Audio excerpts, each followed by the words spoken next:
क्योंकि ये मंदिर मस्जिद की राजनीति, गाय गोबर की राजनीति, हिंदू मुसलमान की राजनीति, हिंदुस्तान पाकिस्तान की राजनीति, इससे लोग अब ऊब गए। कई बार ये स्लोगन दिया गया सबका साथ सबका विकास, इस पे आपका क्या कहना है? भाई सबका साथ सबका विकास होता तो खाली बर मस्जिद में मंदिर क्यों टूटा जाता है? नहीं, खाली बर मदरसों की जांच क्यों होती है? मुसलमानों पर ही सिर्फ मुकदमे क्यों होते हैं? मुसलमानों को नौकरी क्यों नहीं मिलती है? उनके साथ इंसाफ क्यों नहीं होता है? सबका साथ सबका विकास तो नारा है। उसी तरह सेकुलर का नारा दिया था, मुसलमानों को दलित का आरक्षण नहीं दिया। नमस्कार, इस समय हम मौजूद हैं जनपद अम्बेडकर नगर में। राजनीतिक उथल पथल अक्सर आप देखते हैं होती भी रहती है। इसी बीच में एक नई पार्टी उभर के सामने आती है प्रदेश में, पीस पार्टी। और कहीं ना कहीं जब ये पार्टी उभर के सामने आती है तो चर्चा का विषय ज़रूर बनना तय था। कारण यह है कि मुस्लिम की एक बड़ी आबादी अब तक समाजवादी पार्टी के साथ, बसपा के साथ और अन्य पार्टियों के साथ अपना पुरजोर समर्थन देते आई है। लेकिन इस पार्टी के आने से कहीं ना कहीं एक बड़ी आबादी पीस पार्टी के साथ जाती हुई दिखाई दे रही है। यहाँ पे हम काफ़ी टाइम से कवरेज कर रहे थे और देखने में बहुत कुछ मिला। चलिए हम पीस पार्टी के चीफ डॉक्टर आयूब से बात करेंगे और जानने का प्रयास करते हैं कि आखिर इस पार्टी का राजनीतिक स्तर पे इस समय क्या जो है कार्य चल रहा है। डॉक्टर साहब, इस पार्टी बनाने का क्या उद्देश्य रहा है? मुझे तो पहले एक बात से थोड़ा संशय है जी कि पीस पार्टी को बने हुए करीब 18 साल हो गए हैं। जी हम लोग बहुत सारे चुनाव लड़े, बहुत सारे चुनाव जीते, बहुत सारे चुनाव हारे। ध्यान से चलाओ। तो पीस पार्टी एक नई पार्टी नहीं है, बहुत नोन पार्टी है पूरे प्रदेश में।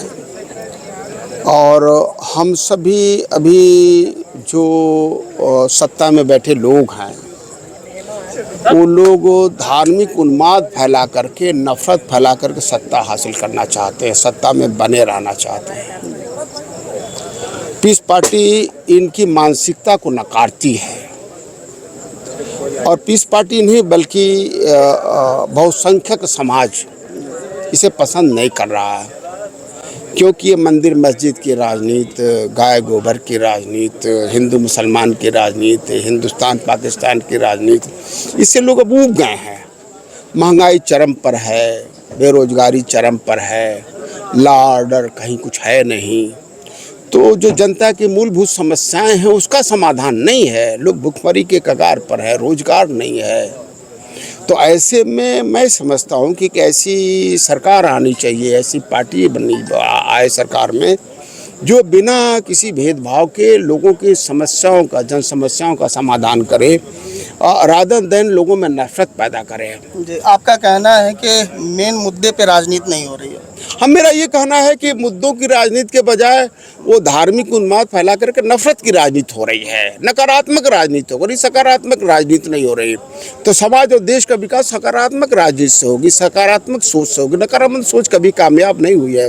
आज तो सिर्फ नफरत फैलाई जा रही है। आखिर इतने लंबे समय से, हमने आपके स्पीच में भी सुना, इतने लंबे समय से बहुसंख्यक से एक समाज कहा जा सकता है, अल्पसंख्यक भी बहुत लोग कहते हैं, माइनॉरिटी, कहीं ना कहीं आपकी पार्टी में काफ़ी संख्या के आधार पे लोग आपका समर्थन भी कर रहे हैं। तो क्या आपके आने से क्या लगता है कि सब लोग मतलब 100% आपके साथ आने वाले समय में होंगे? देखिए, ये लोगों को तो इम्तहान तो लेंगे, सारे लोगों को देखा है लोगों ने। मैं भी विधायक रहा हूँ, मुझे भी देखा है लोगों ने। तो जो हमारी विचारधारा है वो मानवीय विचारधारा है, किसी धर्म और जाति विशेष को लेकर के विचारधारा नहीं है।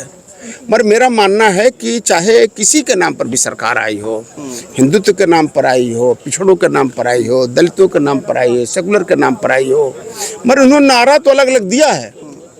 मगर हिंदुत्व वाले सारे हिंदू भाइयों के लिए बराबर का सम्मान अधिकार नहीं दिया उन्होंने। अरे बराबर सम्मान अधिकार छोड़ो, चाहे वो कोविंद जी हो या मुर्मू जी हो, राष्ट्रपति लोग हैं, उन्हें मंदिर तक घुसने नहीं दिया कर, सब लोग बराबर हैं, है नहीं?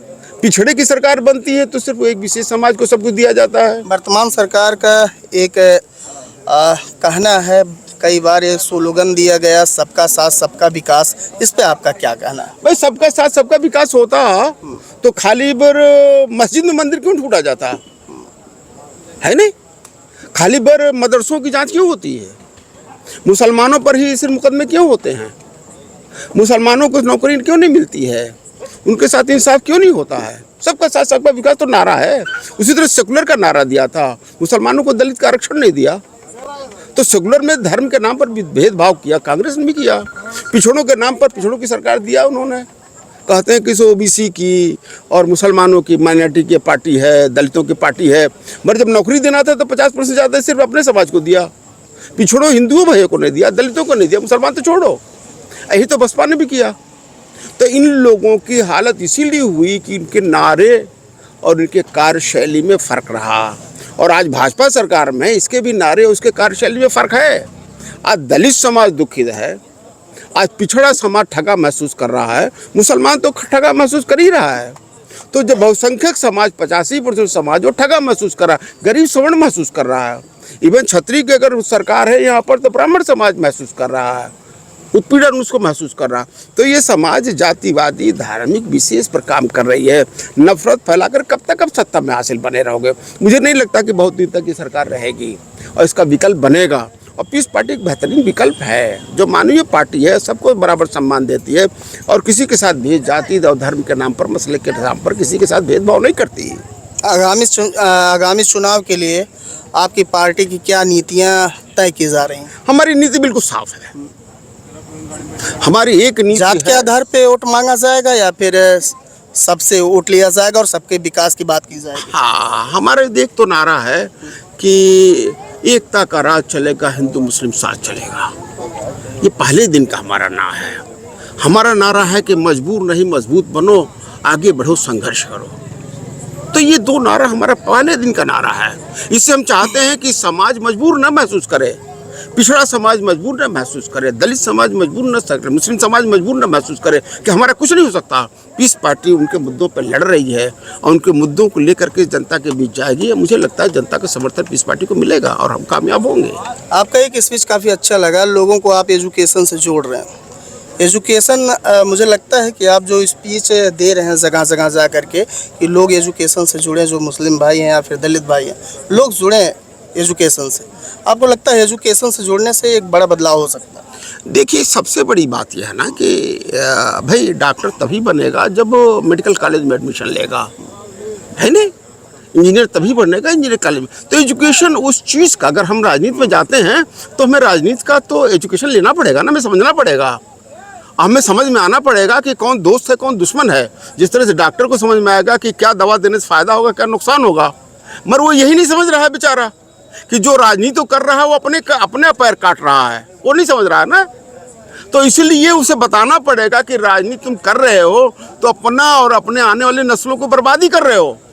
क्या ये कहा जा सकता है यह पार्टी एक डॉक्टर की पार्टी है, हर एक मर्ज का इलाज जरूर किया जाए? हाँ, बिल्कुल पार्टी है, बिल्कुल डॉक्टर की पार्टी है। बस हम ये चाहते हैं कि इस प्रॉब्लम जो है, जो धार्मिक भेदभाव है, नफरत की राजनीति है, इसका इलाज जो है वो इलाज ठीक से किया जाए। और हमें पता है कि अगर जनता को सही पता चल जाएगा, भाई मिसालें तो बहुत है, देने में घंटों लग जाएगा, पर मिसाल बिल्कुल साफ है। बस उन्हें बताना है कि तुम्हारे साथ हो क्या रहा है। वो जानता नहीं बेचारा, वो जानता नहीं भाई।